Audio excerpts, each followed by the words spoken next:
Bonjour, Monsieur Taffarelli. Bonsoir. Merci d'avoir accepté cette entrevue. Vous Je êtes vous en donc prie. candidat à l'élection municipale 2026 de Mulhouse avec une liste soutenue par le parti Reconquête. Pouvez-vous vous présenter et présenter votre liste et le projet globalement en fait pour ces élections municipales? Oui, merci déjà de m'inviter. Alors, la liste s'intitule Restaurer Mulhouse et c'est une liste d'union des droites. Donc, effectivement, il y a Reconquête, mais pas que. Ce n'est pas une liste Reconquête, c'est une liste sans étiquette avec des membres de différents partis, dont par exemple Debout la France, le Parti de la France, l'Action française, du collectif Némésis, des Patriotes.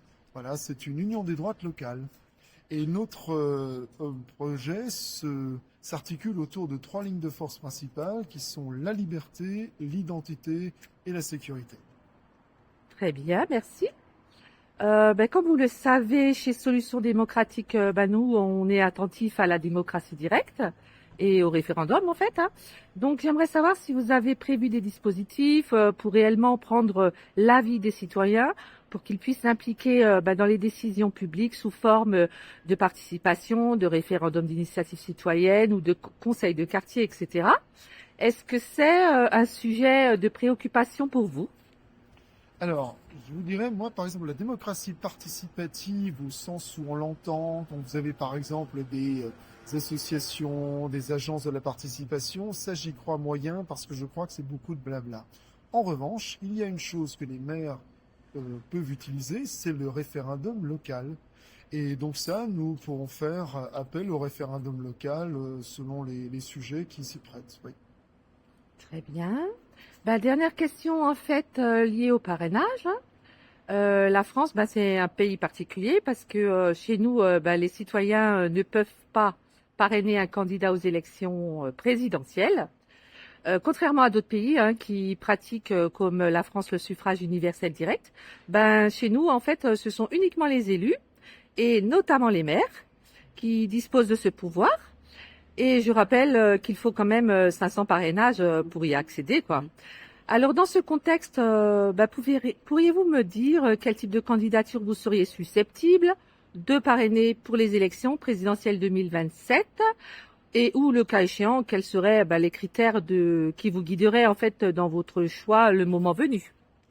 Alors, c'est une bonne question parce qu'il faut savoir que le parrainage, c'était déjà instauré par le général de Gaulle pour éviter les candidatures fantaisistes, en fait, hein. C'est pour ça que ça a été instauré.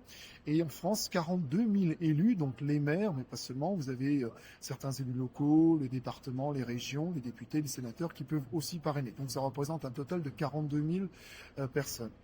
Euh, donc, le maire n'est pas obligé, par exemple, de demander l'accord de son conseil municipal pour parrainer tel ou tel candidat. Ça aussi, c'est une chose qu'il faut garder en tête. Un parrainage ne vaut pas forcément adhésion au candidat ou au programme du candidat. C'est juste pour permettre à ce candidat de se présenter le cas échéant. Ça, c'est juste pour situer le truc.